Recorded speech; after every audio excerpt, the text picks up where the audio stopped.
Good afternoon, everyone. I am pleased to introduce Dan Kelly, Associate Professor of Philosophy at Purdue University. His research interest includes issues in the philosophy of mind, cognitive science, and empirical moral psychology. Today, he will present a talk titled Minds, Culture, and the Evolution of Intelligence. Please take a moment to silence all electronic devices. Thank you and enjoy. Thank you for the introduction. Thanks all of you for coming out here on a Thursday afternoon.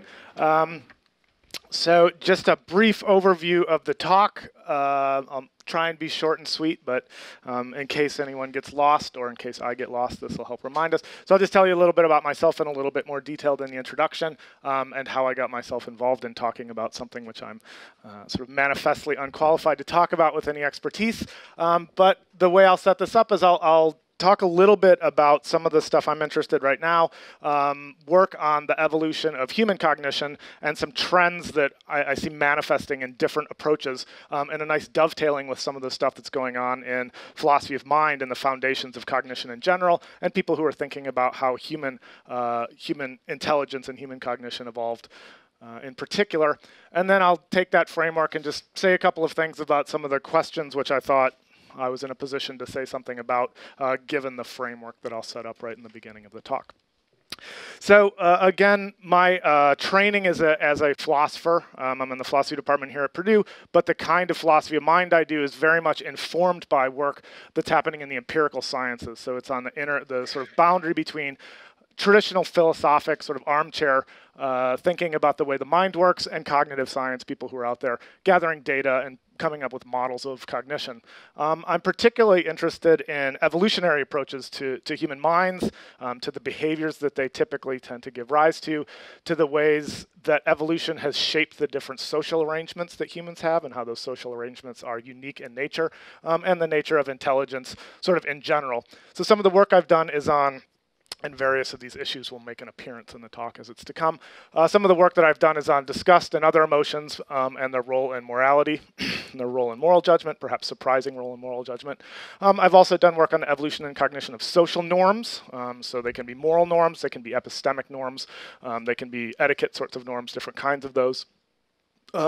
Also interested and have published work on the psychology of just sociality in general. So the way humans and human minds tend to carve the social world at its joints, see differences between us and them, group membership, group boundaries, the way we slice up ourselves, and somewhat less positively, the implicit biases which can attach to those different group boundaries, which we see psychologically as being very salient, that we can direct towards people in virtue of their membership in different groups, be those racial groups or gender groups or other kinds of groups.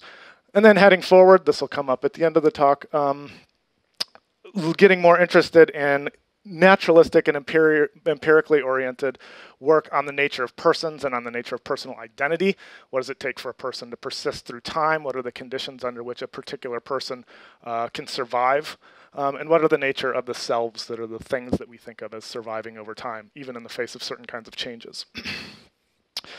So the first thing I want to do is just get a bit of a framework out on the table, and I'm going to use the term externalism to talk about it, what I see as the commonalities in a bunch of different trends in cognitive science and in people who are thinking about evolution, the evolution of different kinds of intelligence. So I'm going to use that word in a sort of woolly catch-all manner, but the common thread of externalism is that sort of a conviction or an insistence or a suspicion maybe that from the point of view of psychology, if what you're interested in is minds and the way that minds work, the boundaries of what appear to be extremely perceptually salient or are even actually salient from the point of view of other taxonomies, particularly biological taxonomies, boundaries of the skin and the skull, or the boundaries between an individual organism's sort of biological entity and the rest of what we think of naturally as the external environment, tend to be relatively unimportant, or they're less important than we might intuitively think beforehand. So the nature and the content, both the vehicles of content and the content themselves of individual human minds, the evolutionary pressures that shape them, in a lot of ways, new theories tend to paint a picture where the internal and external pressures bounce back and forth between each other, and then the bases of individual and collective behavior, both are internal to the organism and external to it as well. So there's many different, more specific approaches which can be sort of placed underneath this externalist tent that have their own names and have their own proponents and their own critics in the different literatures out there. So a lot of them, for some reason, I'm not exactly sure what it is, if this is on purpose or not, but a lot of views which have the externalist flavor as I'm thinking about it, also have names which start with E. So embedded cognition and embodied cognition, or ecological or enactivist approaches to what minds are and the way cognition works all have a kind of externalist flair to them. If anyone's familiar with these specific approaches, oftentimes they break with a kind of orthodoxy, which is, as you might imagine, extremely internalist in its orientation. And there's also accounts of particularly in humans, the nature of character traits, or what personality traits are actually like, or if they in fact exist. So there's a school of thought in social psychology which has become known as situationism, where the axe that's being grinded there is, despite the fact that we tend to think that behavior is driven in large part by stable, global character traits, it's actually much more under the control of seemingly unimportant features of the external environment, and as such is variable from one habitat to the next, or one situation to the next. So just sort of mentioning those in passing, the main idea, so I want to break down this kind of externalism the way I'm thinking about it and talk about 4 specific ideas. Some of these are more evolutionarily oriented, and the last one dovetails with some of them, but it doesn't, the motivation for it isn't evolution. It's more just thinking about the way human minds in particular work. But I'll march through these in order now. So the first one, it's called the extended phenotype. So this is a piece of terminology coined by Richard Dawkins in his book of the same title. And the core idea here is, I think the distinction between a genotype and a phenotype is sort of part of cultural literacy at this point. It's a difference between, or you can think of it on the analogy of a recipe to make a cake and the cake itself. So in biology, the genotype is sort of the recipe, that's what's encoded in DNA molecules, and the phenotype is the organism which gets constructed based on the instructions provided by the genotype or the DNA. And so what Dawkins did, he's probably most famous for his work on the selfish gene, or these days he's probably most famous as being a sort of frothing at the mouth atheist, but leave that to the side for now. His early work on the selfish gene led him to think about this distinction between genes and the phenotypes which are being expressed. And what he ends up arguing in this book is that despite intuitively we think of the phenotype as just being what's expressed in the biological organism of a beaver or a spider or a bird in some cases, the phenotype should be understood as the genes are sort of the recipe, but the phenotype can be expressed in ways which extend beyond the biological boundaries of the organism itself, and can reach out into what we would have initially thought of as the environment. So examples of extended phenotypes include birds' abilities to build nests and the nests that they build themselves, spiders' webs, and their ability to spin webs, beavers' dams, and in the case, Dawkins doesn't get real specific about this, but he says, well, he ends up raising the question of, if there's an extended phenotype for humans, what is it? Is it our ability to speak language? Is it our ability to create culture? Is it our ability to create technology? So many aspects of an organism's putatively external environment, the way the strict environment, the way the strict argument goes here, is Dawkins just realized that aspects of the environment satisfied the sort of formal criteria for being a phenotype. And the formal criteria was variation in the genotype correlates with variation in the phenotype itself. And sometimes this relationship held with things which extended beyond the boundaries, the biological boundaries of the skin. So just some interesting details to build on this core idea here. This one doesn't have anything to do specifically with human intelligence or human evolution. Again, a lot of his key examples, sort of the canonical example, is a beaver's dam. That's part of the beaver's extended phenotype. But it pointed to an early movement of this breakdown, or the sort of undermining of the intuitive importance between what we initially think of as the organism and its external environment. So the next idea I want to talk about is it's called niche construction. This is similar, but it has more of an active slant to it. So the core idea with niche construction in evolutionary theory is just an observation. It starts with this point that many animals don't merely or sort of passively just inhabit the niches that they live in, their environments or their habitats, as they find them. But rather, a lot of times, they're much more proactive. So they find a piece of the environment, and then they restructure it. They reorganize, they engineer their environment in various ways. Ecological engineers is one way to think about what this is, such that it provides scaffolding, sort of an external kind of scaffolding. Again, I have external in quotes because that's exactly the boundary which is being broken down here, that scaffolds and helps them facilitate different kinds of adaptive activity. So again, beaver dams are another nice example here, but Bowery birds do all kinds of different things to their environment to help them find mates. They build these very ornate Boweries, using different parts of the environment to help them facilitate their inclusive fitness. And part of the idea here is that when niche construction happens, when an organism is extremely active in reorganizing the niche in which it lives, and which it reproduces, and which it raises young, it ends up creating new selective pressures on itself and on its descendants as they come to be raised and come to live in the engineered niches that they construct. So that, again, starting out is a general idea from evolutionary thought. Philosopher Kim Sterelny has taken this basic idea of niche construction and applied it and spelled it out. He's done this in non-human evolutionary terms, but his real interesting work, to my mind, is what he's done with it in thinking about the evolution of human intelligence, human behavior, human cognition. And the twist he puts on it, or the addition, is that humans not only are niche constructors and that we restructure the physical environment in which we live, which is very much true, but really important for understanding human uniqueness and sort of the launch of human intelligence is that humans are informational niche constructors. We're epistemic engineers. We take a lot of time, we put a lot of effort into rearranging the environment in such a ways to make the information in the environment available to us and to help us make decisions and to help us solve problems. And from Sterelny's point of view, maybe most importantly, is that we actively organize informational niches in which we raise our children. So this had the kind of downstream effects which created a complex system of feedback loops, which in turn shaped the way that human minds evolved and their capacity for intelligent decision-making and all kinds of other things.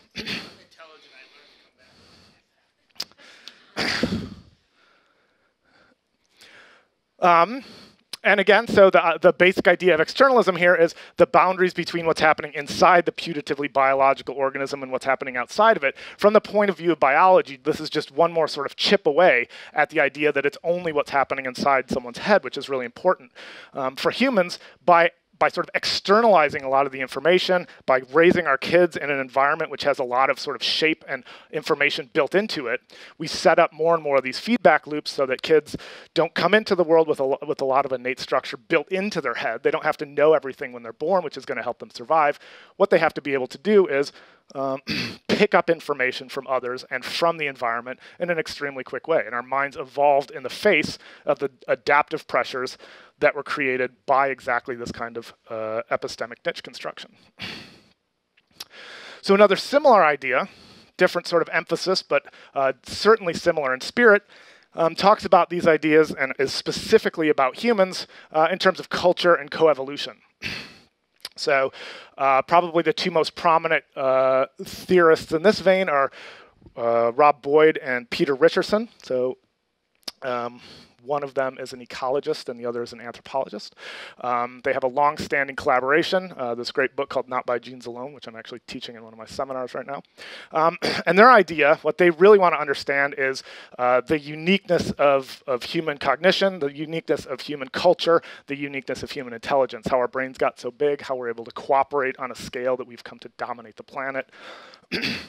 And the core theoretic move for them is what happened is we developed over the course of evolutionary time, and only humans developed, this ability, a hypertrophied capacity for social learning.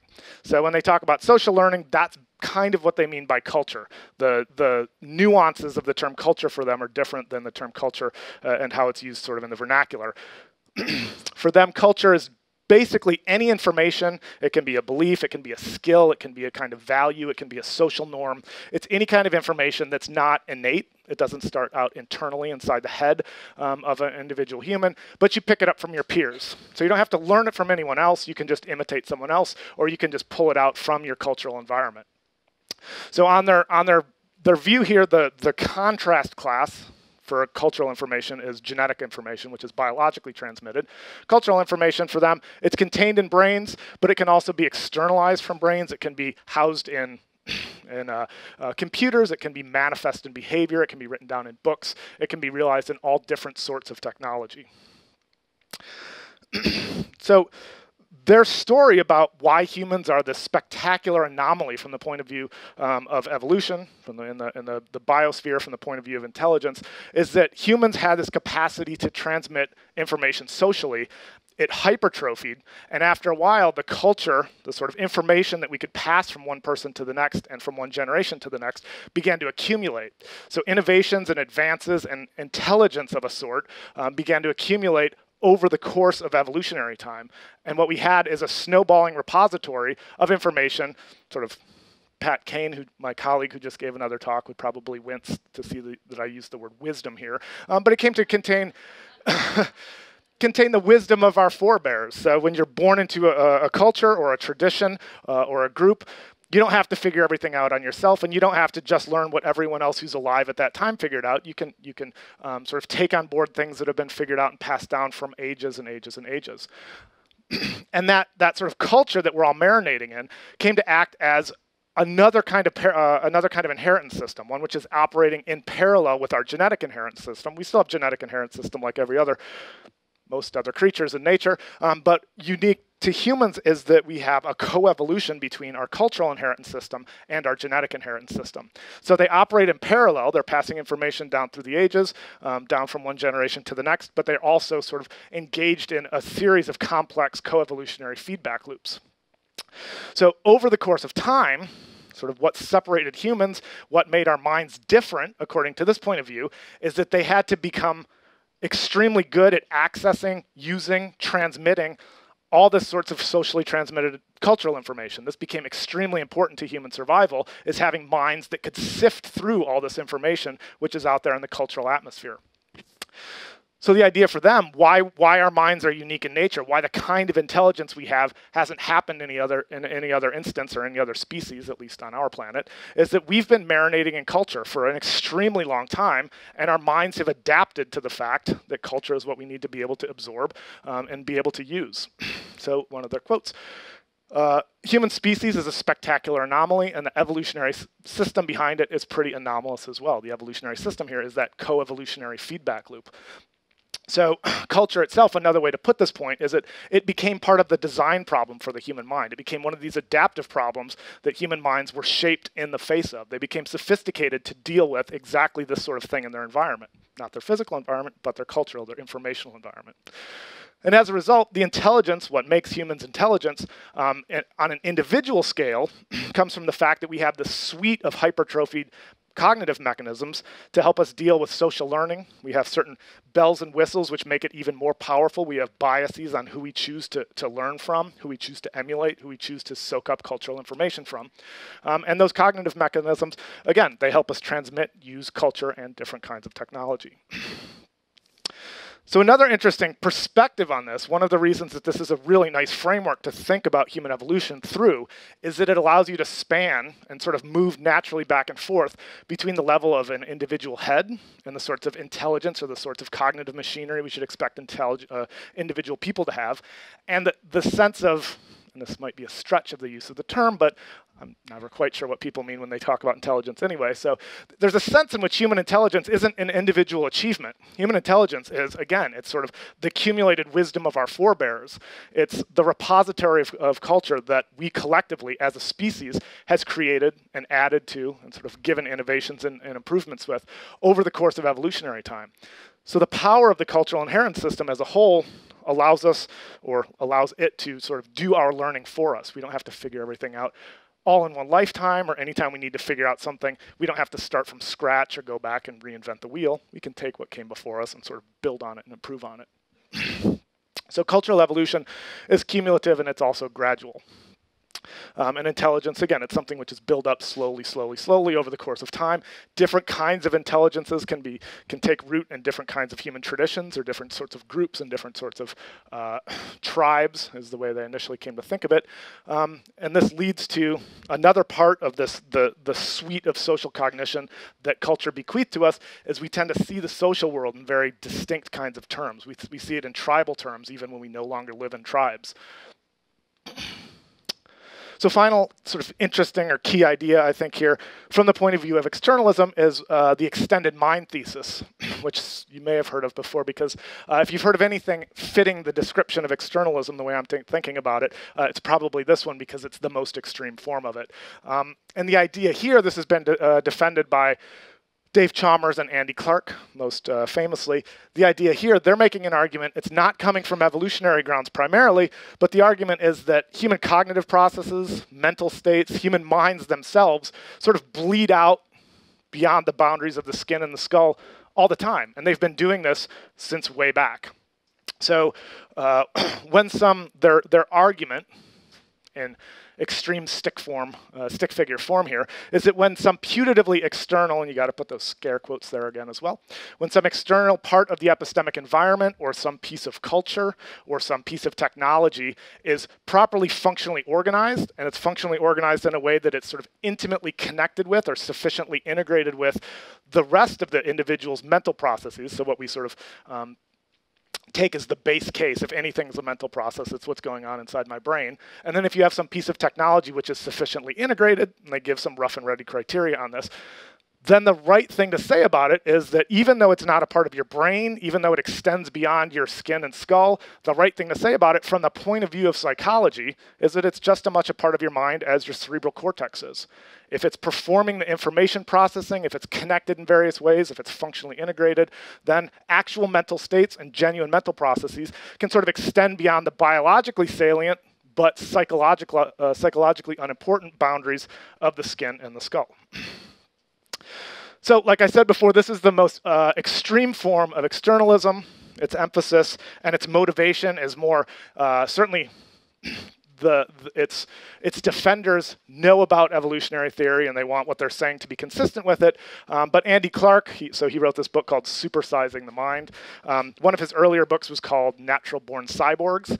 So what he's coming at this from, I mean, he's into the robot stuff, right? It's not necessarily just an evolutionary-based argument. He wants that to his thesis to be able to capture that idea as well.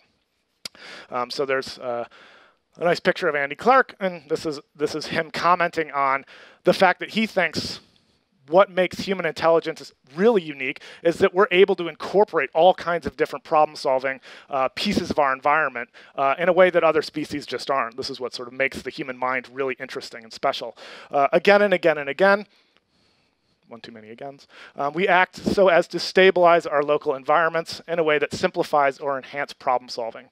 So much of our prowess at thought and reason depends upon the robust and reliable operation, often, but not always, in dense brain-involving loops of a variety of non-biological problem-solving resources spread throughout our social and technological surround.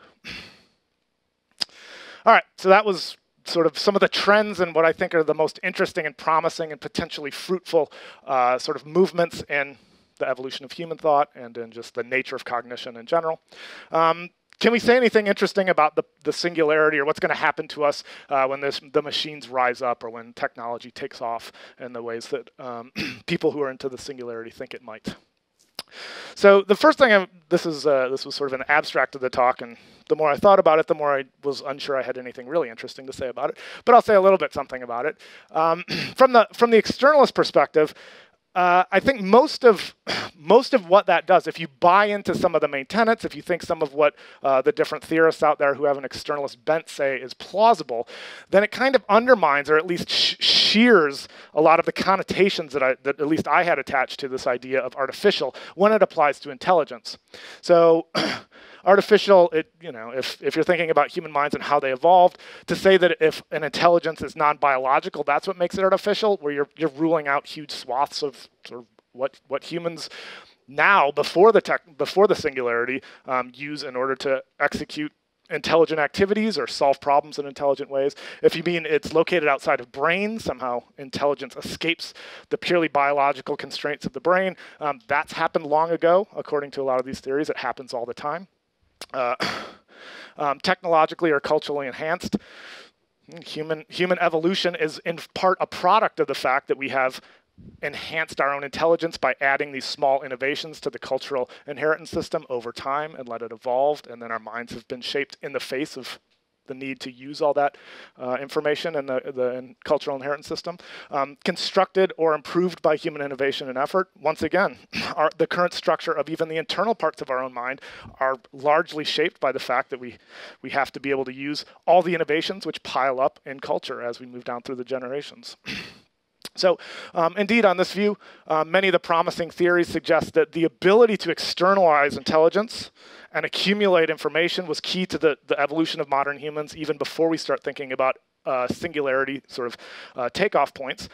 And so this little phrase I have in quotes was used a couple of times in a piece by a philosopher named Hugh Price. So he's one of the founding one of the founders of an institute at Cambridge called, I think it's called the Institute for the Study of Existential Risk.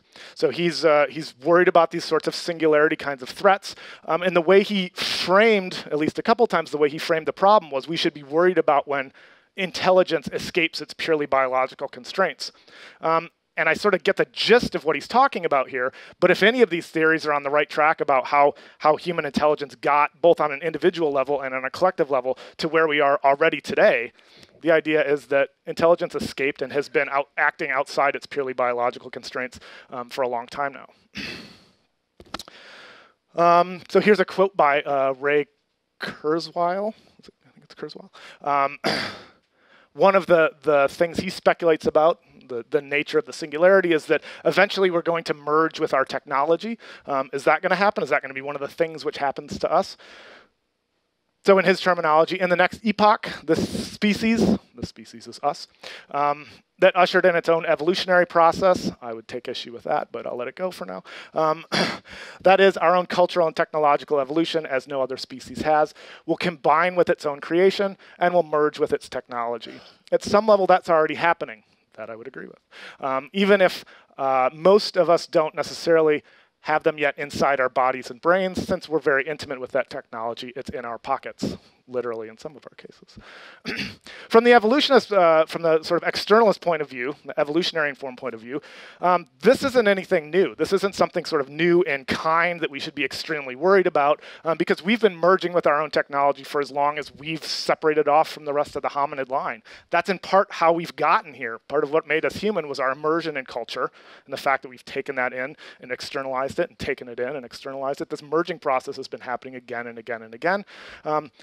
Again, maybe we're increasing in the volume of what's out there. The technology itself is getting more and more sophisticated.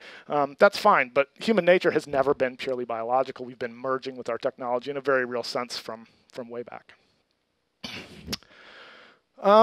Us versus them. So a lot of the really doomsday scenarios here, dawn or doom. The doomsday scenarios are that when artificial intelligence comes along, or when a kind of autonomous or sentient artificial intelligence comes along, it's going to be out to get us, or at least we're going to be in the way, and it's going to eliminate us, or maybe ignore us would be a little bit better, or subjugate us and use us as human batteries, depending on what doomsday scenario you prefer.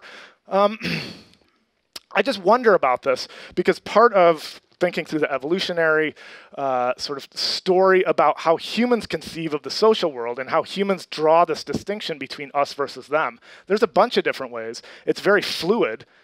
And I just wonder if there is some autonomous intelligence comes along, why we think, or why people are so confident, if it's not just because they're trying to sell tickets to movies or books, why they're so confident that they'll sort of come after us, that we'll be the problem or that we'll be in the way. Why would they divide up the social world in the way that we divide up the social world? And this got sort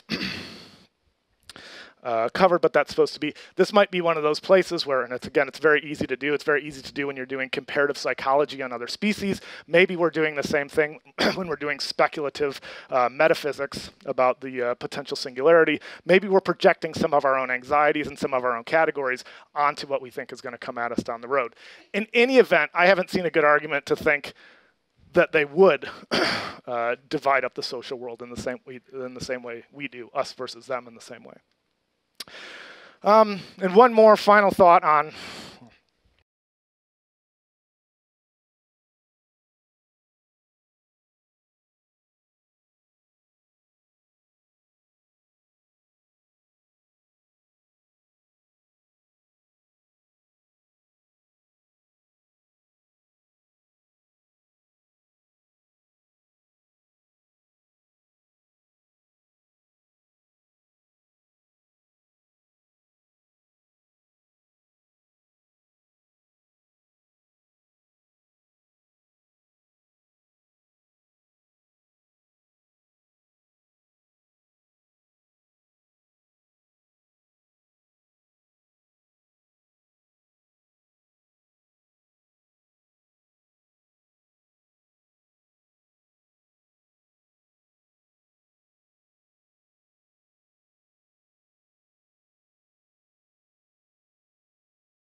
whatever the answer is, it can't just be mere qualitative duplication. It has to be numeric duplication, or it has to be a more strict kind of relation.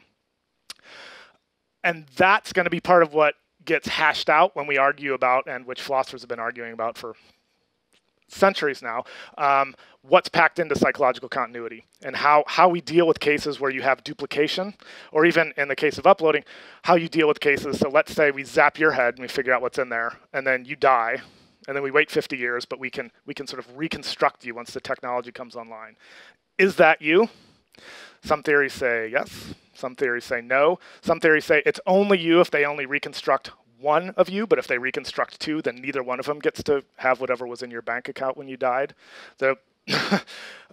So, I mean, what I'm doing here is not taking a position on this, but saying that these possibilities and arguments back and forth, which don't really turn on the details of how it happens. I mean, sort of the teleporter idea from Star Trek has been with us for years, and they've been using that very idea to argue about these possibilities, which you just tweak them a little bit, and you have the uploading scenario here.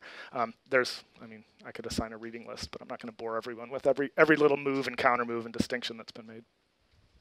Sure.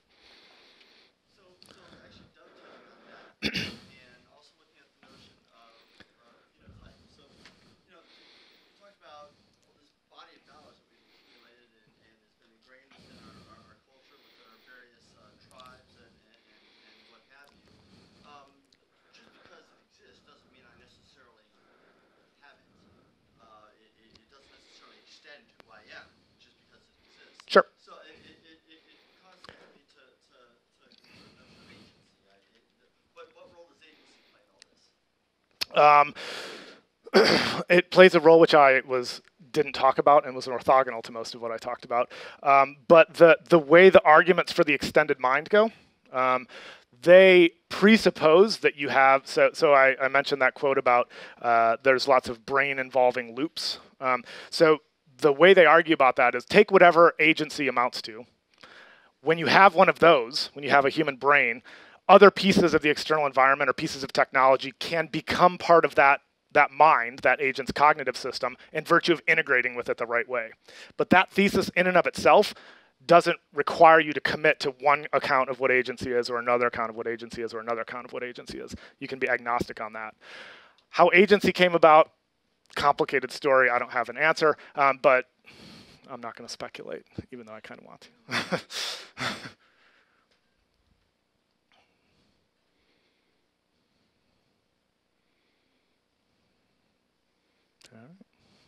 Going back to Locke, thinking about the distinction between ideas and processes, right? So if we were to upload to recreate consciousness, it would require not just to upload the information, but also to be able to perfectly mimic the operations of the neural network of a biological brain, right? I'm just thinking that if we put the information in a computer, but the computer processes that information in a different way, then I think it would be difficult to make the argument that it's the same psychological consciousness. So we're not there yet. So we don't know the algorithms or the computational structure, if it even is computational structure of human minds. What we have right now is sort of an expansion of our computational ability. But what we don't have is sort of an idea of what the software is, right? So we can make really, really fast calculators, but we can't sort of make an agent yet.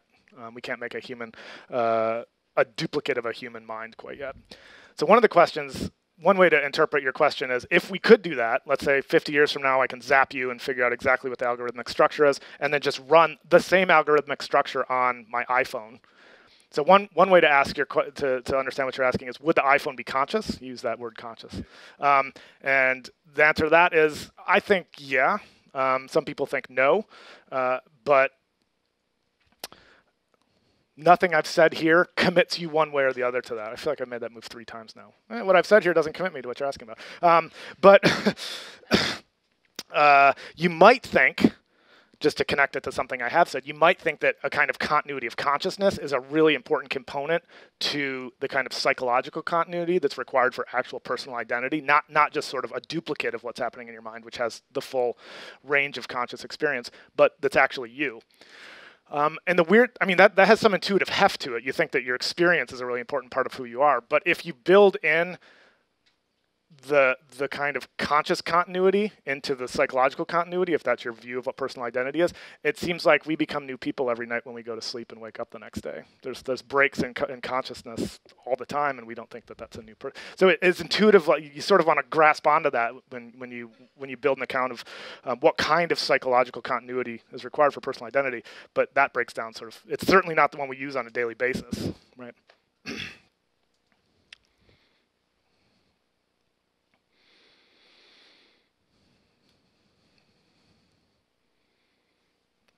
All right. Thank you very much.